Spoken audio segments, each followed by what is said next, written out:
Chapter 98. Shizun, I'm begging you, please pay attention to me. Xixing Peak had a cliff with a funny name called Ah. There were numerous stories within the sect as to how this name came to be.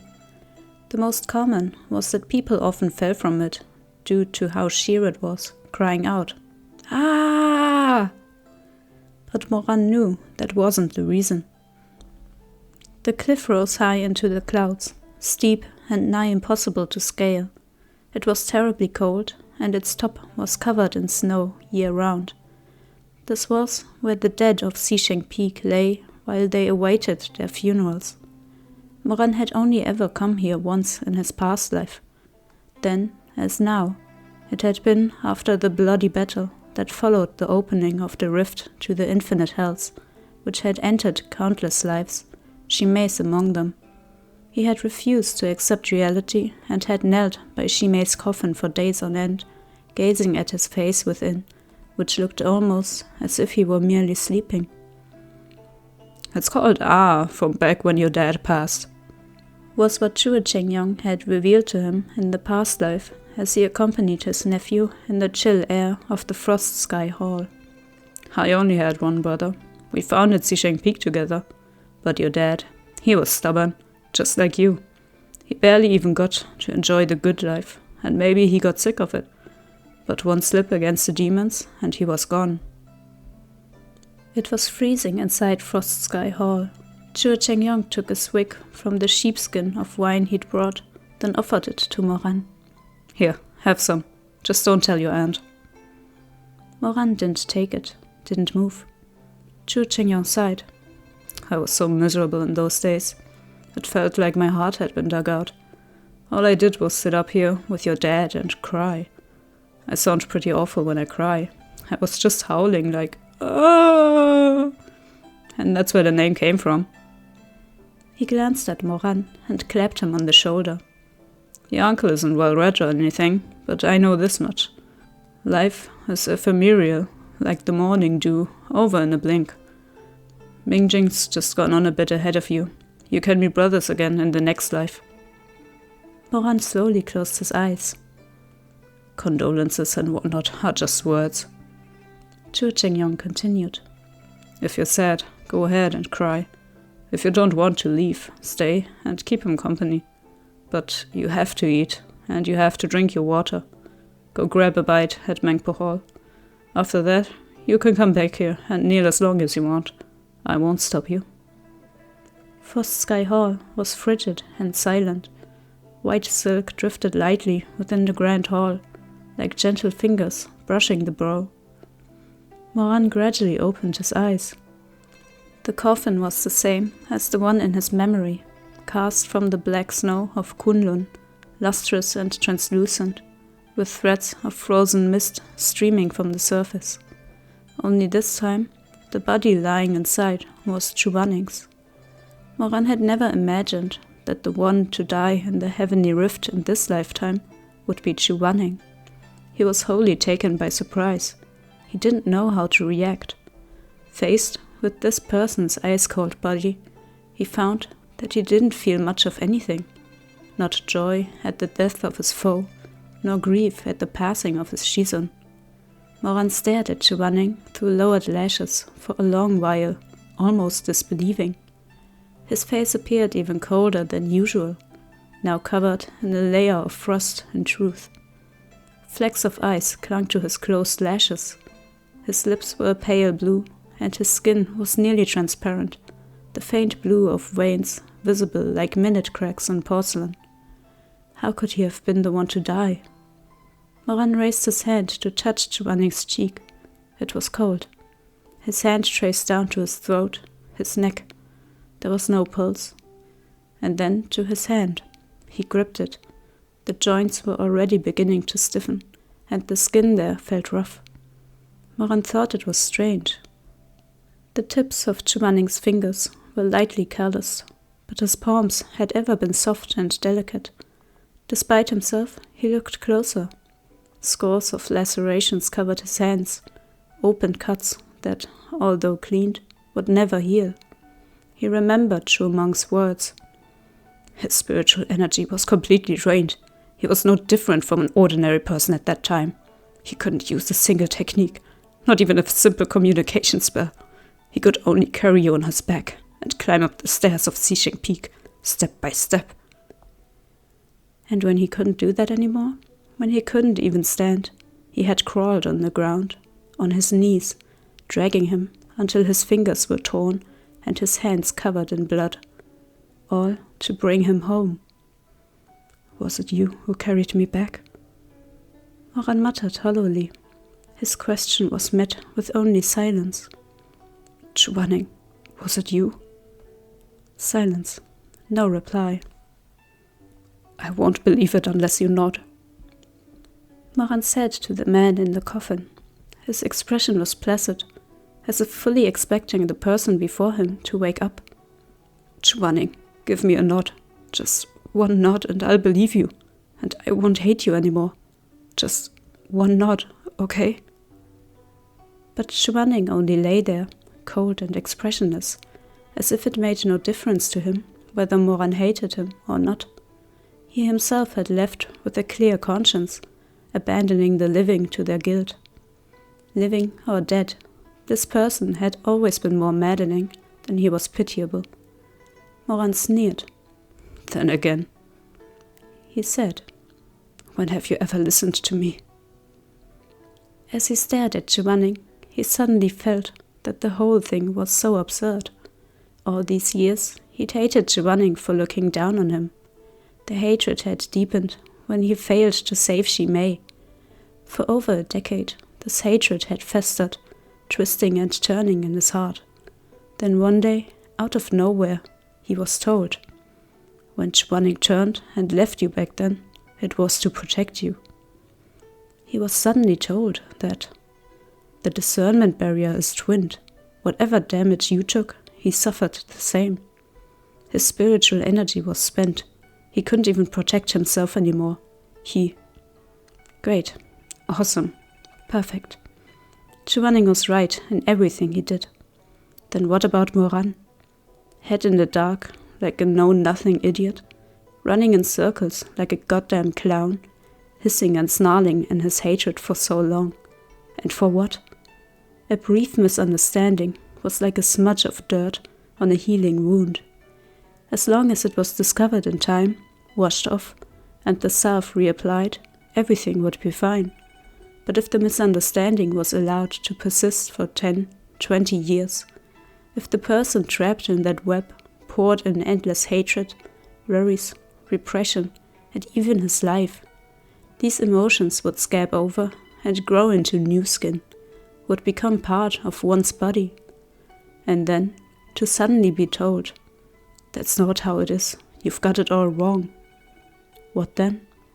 The dirt had lodged under the skin with the passing of time, already been subsumed into the blood. To remove that bygone hatred, the healing flesh would have to be ripped open again. A misunderstanding of 1 year is a misunderstanding. A misunderstanding of 10 years is an injustice. A misunderstanding of a lifetime, from life unto death, is fate. Their fate was blighted. The heavy gates of the Frost Sky Hall swung slowly open. Just as in the previous lifetime, Chu Wanning, a sheepskin of wine in his hand, trod heavily to Moran's side and sat on the floor beside him. I heard you were here. Uncle will keep you company. Chu Waning's fierce eyes were red. He had plainly been crying not long ago. And him too. Moran said nothing. Chu Wanning twisted open the cap of the sheepskin and drank deeply before falling still. He wiped roughly at his face and, with great effort, summoned a grin. Yuheng never liked it when I drank, but now... He sighed. No, never mind. Never mind. I'm not even that old, but I've already seen off so many friends. Runner, do you know how that feels? Moran lowered his lashes, silent. Chu Wanning had asked him the same question in his past life. Back then, he'd only had eyes for Shi Mei's lifeless body. What did he care if others lived or died? He didn't understand, and he didn't want to. But how could he not understand now? Before he had been reborn, he had stood alone in the empty halls of Wushan Palace. One day, he had dreamt of long-gone days as Yuheng's disciple, and had jolted awake from his light slumber, gripped by a sudden impulse to visit his old room in the disciple quarters. When he opened the door and stepped inside, that narrow room, unused for so long, was covered in a layer of dust. He had found a small fragrance burner toppled onto the floor, knocked over by someone many years ago. He picked it up and moved out of habit to put it back in its customary place. But the years had flown by like a swift stream. Holding the burner, he suddenly froze. Where did I used to keep this burner? He couldn't remember. His eagle-like gaze swept across the attendants behind him, but their faces were blurs. He couldn't tell one from another. But of course, these people wouldn't know where in his old room the youthful emperor used to keep his fragrance burner. Where did I keep this burner?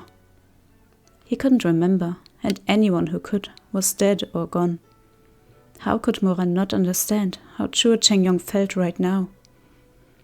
Every now and then, out of the blue, I recall some joke from my youth and blurt it out. But then I realize not a single person who gets it is around anymore. Chu Chengyong took another gulp of wine and, lowering his head, let out a mirthless laugh. Like your dad and our friends from before, or your Shizun. Runner, do you know why this cliff is called Ah? The tears in his eyes refracted fragments of light. Moran knew what he wanted to say, but he was too distraught to hear about his dead father from Chu Chengyong just now.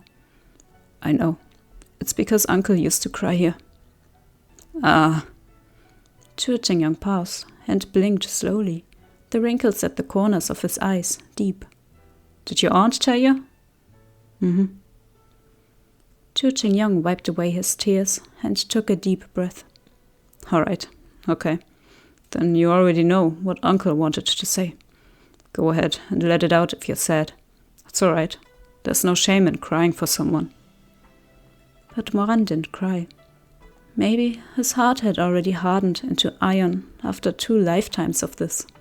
Compared to his devastation at Shi Mei's death back then, his current self was very calm.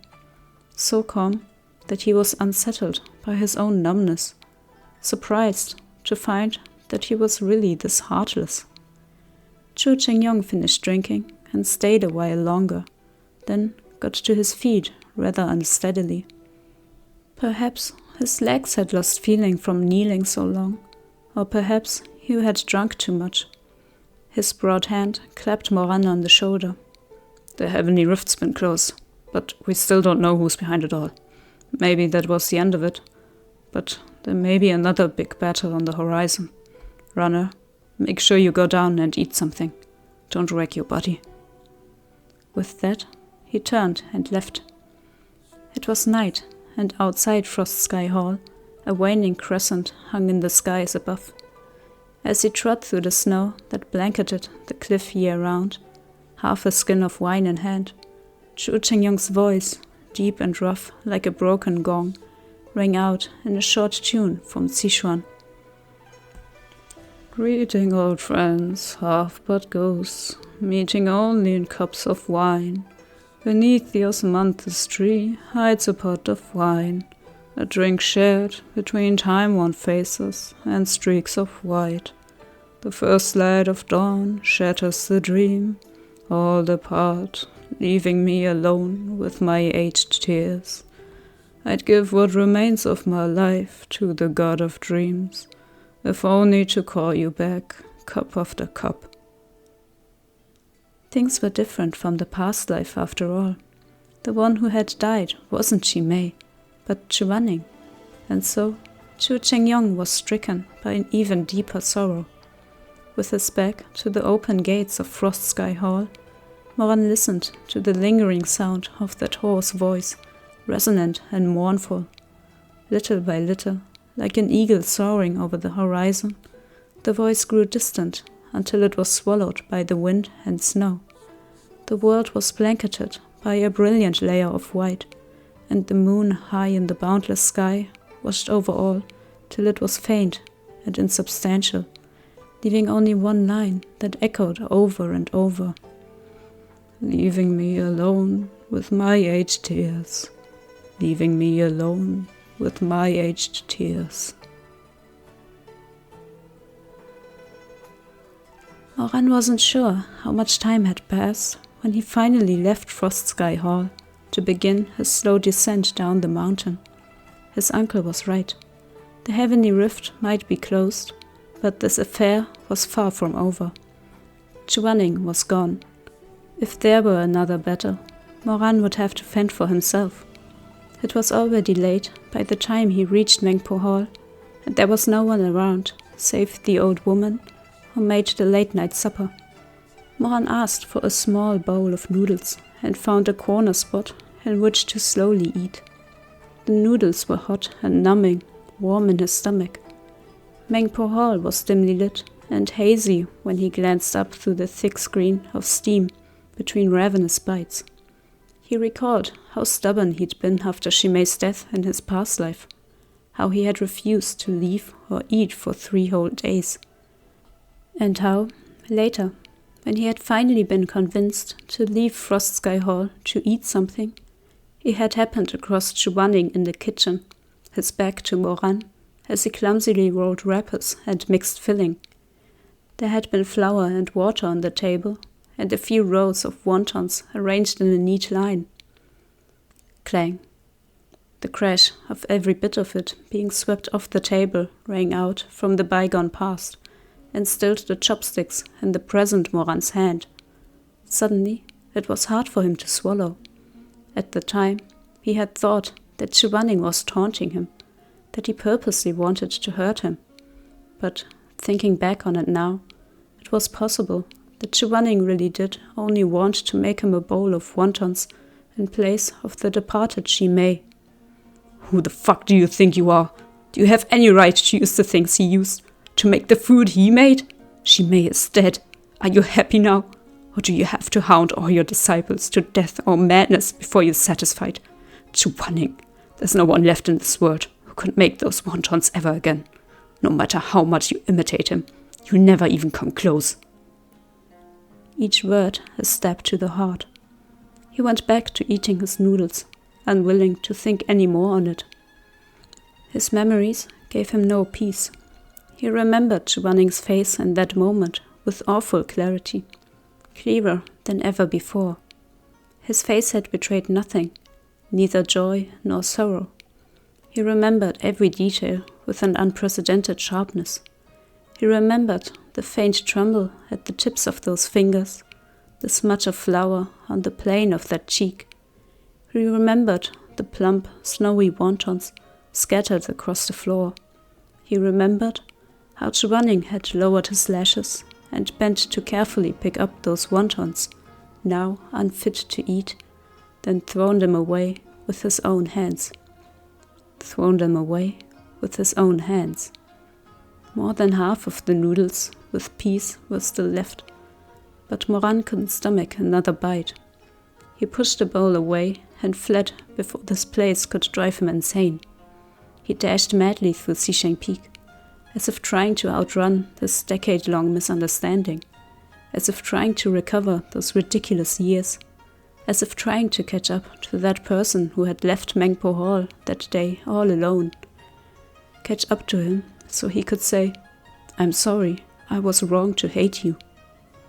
In the deep black of night, Moran ran aimlessly. He ran and ran, but everywhere he went, he saw remnants of Chu Wanning's shadow, the platform of sin and virtue, where Chu Wanning had taught him to read and trained him in swordplay. Naihe Bridge, where he had shared an umbrella with him as they walked together. Clear Sky Hall, where he had endured punishment by striking and left without anyone by his side. He felt more and more distraught, more and more helpless. Suddenly, he ran into an open clearing and it felt like the haze had dissipated, and he could once again see the bright moon above. He came to a stop, taking shuddering breaths. The heaven-piercing tower. The place where he had died in his last life. The place where he had first met Chu Wanning. With mayhem in his eyes, like a battlefield in chaos, with his heart beating wild, like the pounding of war drums, powerless to ward off the tidal surge of the past, and helpless to avoid its relentless assault. He had been forced here in the end. Here, where the moonlight was palest white, and the breeze was a gentle caress, where they had first met. Moran finally stopped running. He knew he couldn't escape it. In this life, he was bound to owe Chu Wanning. Suddenly, Moran strode up the steps towards that magnificent haitang tree. He reached out and laid a palm on the bark of the trunk, dry and hard as a calloused heart. It had been nearly 3 days since Chu Wanning's death. Moran looked up. The flowering tree looked as gentle as ever. Only then did an unfathomable sorrow well up in his chest. With his forehead pressed to the trunk of the tree, he finally cried, his tears falling like rain. "Shizun, Shizun," he murmured between choked sobs. Over and over, he repeated those words he had spoken the day he first met Chu Wanning. "Won't you pay attention to me? Please, pay attention to me." But although the scenery remained the same, the people were no more. Moran stood before the heaven-piercing tower, alone.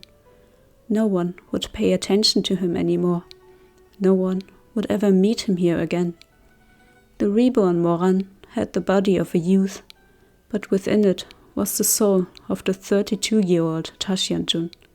He had seen far too much life and death, tasted all the joy and sorrow the world had to offer. In this reborn life, he had never displayed much genuine emotion. He had always remained muted, as if hidden behind a mask. Yet, at present, the loss and anguish written on his face was so raw and vulnerable, so genuine and naive. Only now was he like an ordinary youth who had lost his Shizun, like a child who had been abandoned, like a stray dog that no longer had a home to return to. "Pay attention to me. Please, pay attention to me." In the end, the only reply was the rustle of leaves and the dancing shadows of flowers. The person with such striking features who had stood beneath the haitang tree that year would never again, could never again, lift his head to look at him, not even a single glance.